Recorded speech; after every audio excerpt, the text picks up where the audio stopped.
Comment un livre peut-il être en tête des ventes alors même qu'il n'est pas publié? Réponse, par magie bien sûr. La 8e histoire d'Harry Potter n'est encore qu'en précommande, mais elle a déjà pris la première place des best-sellers dans toutes les librairies britanniques.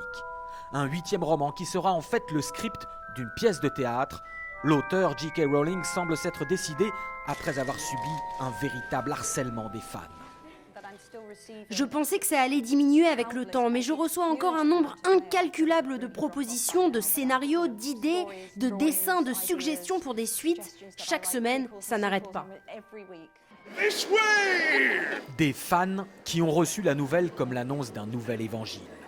Les visites guidées dans le Londres de Harry Potter font toujours le plein, preuve que tous les moldus, c'est-à-dire les gens normaux, rêvent encore de pouvoir devenir un peu sorciers. J.K. Rowling étend à nouveau l'univers de la saga, c'est fantastique. Et tout le monde en est fan. Des gens comme moi, des gens comme ses visiteurs, on aime Harry Potter. Et c'est une nouvelle merveilleuse. Je suis extatique. Lors de la sortie des précédents romans, j'étais un peu trop jeune. Là, je vais pouvoir vraiment vivre la sortie d'un nouvel épisode. C'est géant.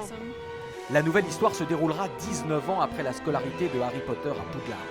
On sait juste que Harry Potter est devenu employé au ministère de la Magie, qu'il a 3 enfants, que le petit dernier lui donne du fil à retordre et que les ténèbres guettent. Autre nouveauté, après les 3 acteurs des films, voici le visage des 3 comédiens qui interpréteront la pièce, avec Harry Potter à gauche, Ron Weasley à droite et Hermione au centre, interprétée pour la première fois par une actrice noire.